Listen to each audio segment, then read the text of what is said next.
Hello guys, welcome back. स्वागत है आप सभी का आज के एक और इंपॉर्टेंट वीडियो में, जहां पर हम लोग डिस्कस करने वाले हैं symbiosis investments and trading company के बारे में। करंटली इस कंपनी के शेयर्स की प्राइस को अगर आप लोग देखेंगे तो करंटली इस कंपनी के शेयर्स की प्राइस 2.83 रुपीज के आसपास चल रही है। अगर आप लोग इस कंपनी का मार्केट कैप देखेंगे तो इस कंपनी का मार्केट कैप भी 9000 करोड़ का ही है। लेकिन फिर भी करंटली मार्केट में इस कंपनी के शेयर्स है ना बहुत ज्यादा ट्रेंडिंग में आ चुके हैं। लोग कहते हैं कि इस कंपनी के शेयर्स 15 रुपीज तक जाएंगे, लोग कहते हैं कि इस कंपनी के शेयर्स 45 रुपीज तक जाएंगे, या बहुत सारे रूमर्स तो ऐसे हैं कि लोग कहते हैं कि इस कंपनी के शेयर्स की प्राइस 50 रुपए तक भी जा सकती हैं। लेकिन अगर आप लोग इस कंपनी के शेयर्स के प्राइसेस को देखेंगे तो इस कंपनी के शेयर्स में आपको काफी ज्यादा फ्लक्चुएशन दिखाई देंगे। करंटली इस कंपनी के शेयर्स की करंट मार्केट प्राइस चल रही है 2.83 रुपीज के आसपास, और जैसे कि आप यहाँ पर देख सकते हैं कि एक दिन में इस कंपनी के शेयर्स काफी ज्यादा वोलेटाइल रहे हैं। इस कंपनी के शेयर्स की प्राइस में आपको 0.70% तक का डाउनफॉल देखने को मिला होगा, वो भी सिर्फ एक दिन में, और इसी के साथ साथ वोलेटिलिटी भी बहुत ज्यादा थी। वहीं पर अगर आप लोग एक हफ्ते की परफॉर्मेंस को देखेंगे तो एक हफ्ते में इस कंपनी के शेयर्स 3.41% से गिर चुके हैं और यहाँ पर अपने इन्वेस्टर्स को नेगेटिव रिटर्न दे चुके हैं। इसके बाद अगर आप लोग इस कंपनी के शेयर्स की परफॉर्मेंस को एक महीने के टाइम पीरियड में देखेंगे तो 8.12% के आसपास का डाउनफॉल दिखाई देता है। एक साल में इस कंपनी के शेयर्स 56% से ज्यादा गिर चुके हैं।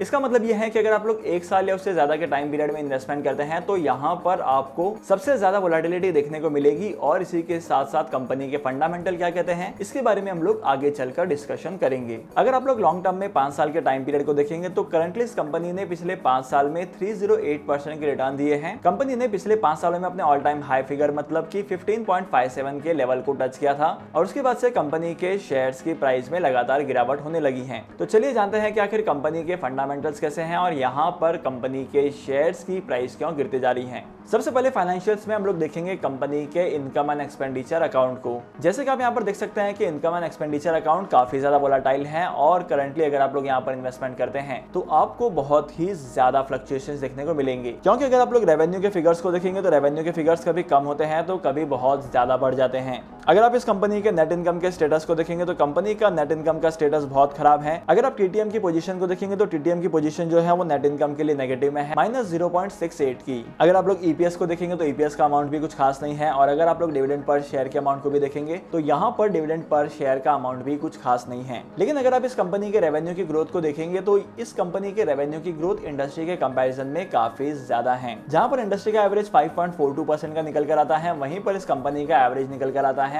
5.46% का, मतलब कि 1% के आसपास का डिफरेंस है।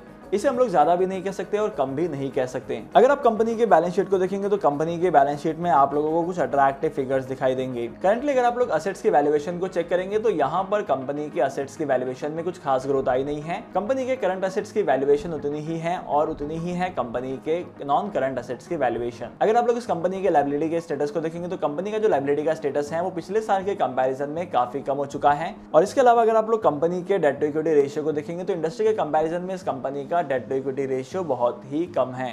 करंटली इस इंडस्ट्री के डेट टू इक्विटी रेशियो का परसेंटेज निकल कर आता है 247% का, वहीं पर इस कंपनी का डेट टू इक्विटी रेशियो है 0.34% का। इसके अलावा इस कंपनी का करंट रेशियो भी इंडस्ट्री के कंपैरिजन में काफी हद तक ज्यादा है। इंडस्ट्री के करंट रेशियो का परसेंटेज निकल कर आता है 111% का, लेकिन वहीं पर इस कंपनी का करंट रेशियो का परसेंटेज है 2747% का, मतलब काफी ज्यादा है। अगर आप लोग कंपनी के कैश फ्लो स्टेटमेंट को देखेंगे तो यहाँ पर आपको कुछ अट्रैक्टिव चीजें पता चलेगी। जैसे कि यहाँ पर कंपनी का जो नेट चेंज इन कैश है वो पॉजिटिव में है 0.35 का। अगर आप चेंज इन वर्किंग कैपिटल के अमाउंट को देखेंगे तो चेंज इन वर्किंग कैपिटल का अमाउंट भी नेगेटिव में है 4.69 का।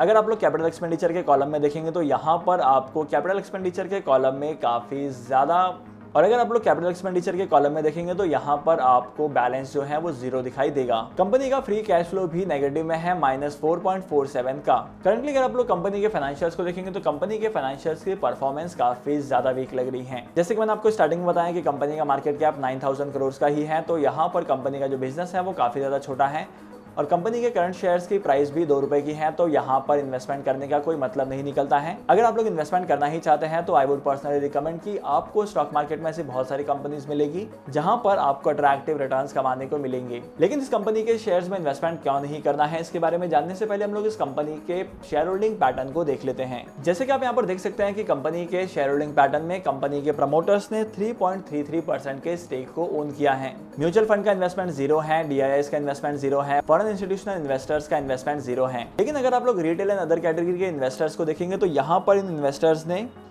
इस इन्वेस्टर्स की कैटेगरी में रिटेल इन्वेस्टर्स ने इस कंपनी के 64% स्टेक को होल्ड किया है। और वहीं पर अगर आप लोग अदर पार्टीज को देखेंगे तो अदर पार्टीज ने 33% के आसपास के स्टेक को ओन किया है। अब क्या कहते हैं, इन्वेस्टमेंट करना चाहिए? नहीं करना चाहिए ना। देखो, सेबी के रूल्स के मुताबिक किसी भी कंपनी के शेयर्स में प्रमोटर्स की होल्डिंग जो है वो 25% के आसपास होनी चाहिए। और अगर इस कंपनी के बिजनेस की बात की जाए तो इस कंपनी का मेन रेवेन्यू जो आता है वो सारी को मैन्युफैक्चर करने से आता है। मतलब ये एक टेक्सटाइल सेक्टर की कंपनी है और टेक्सटाइल सेक्टर की कंपनी होने की वजह से यहाँ पर प्रमोटर्स को थोड़ा बहुत तो इन्वेस्टमेंट करना चाहिए था। लेकिन यहाँ पर प्रमोटर्स का इन्वेस्टमेंट जो है वो काफी कम। FIIs, DIIs और जितने भी इन्वेस्टर्स हैं उन सभी का नंबर 0 है। सिर्फ और सिर्फ रिटेल इन्वेस्टर्स ने इन्वेस्टमेंट किया है और रिटेल इन्वेस्टर्स ने भी इसलिए इन्वेस्टमेंट किया है क्योंकि प्रीवियसली इस कंपनी के शेयर्स को लेकर मार्केट में बहुत ज्यादा हाइप क्रिएट हुआ था। देखो, जितने भी कंपनीज के शेयर्स का हाइप क्रिएट होता है उन्हें मीम स्टॉक्स के नाम से जाना जाता है और इन मीम स्टॉक्स में आपको कभी भी इन्वेस्टमेंट नहीं करना चाहिए, क्योंकि जब तक मार्केट में इन कंपनीज के शेयर्स में वोलेटिलिटी है तब तक आपके शेयर्स की प्राइस की ग्रोथ दिखाई देगी। लेकिन जब भी आप अपने इन्वेस्टमेंट्स के प्रॉफिट को रिडीम करना चाहेंगे या अपने एग्जिस्टिंग शेयर होल्डिंग को कम करना चाहेंगे तो यहाँ पर आपके शेयर्स को आप सेल नहीं कर पाएंगे, क्योंकि उस टाइम पर हो सकता है कि प्रमोटर्स ने अपने सारे स्टेक बेच दिए होंगे। मार्केट में कोई भी बायर अवेलेबल ना होने की वजह से आपका सबसे ज्यादा लॉस हो सकता है। सो दुनिया भर की लॉस मेकिंग कंपनी में ये भी एक लॉस मेकिंग कंपनी हो सकती है। अगर आप लोग इन्वेस्टमेंट करना चाहते हैं तो मार्केट में बहुत सारी कंपनीज हैं जहां पर आप प्रॉपर रिसर्च करके इन्वेस्टमेंट कर सकते हैं। लेकिन आपकी मेहनत का कमाया हुआ पैसा ऐसी जगह पर इन्वेस्टमेंट मत करना।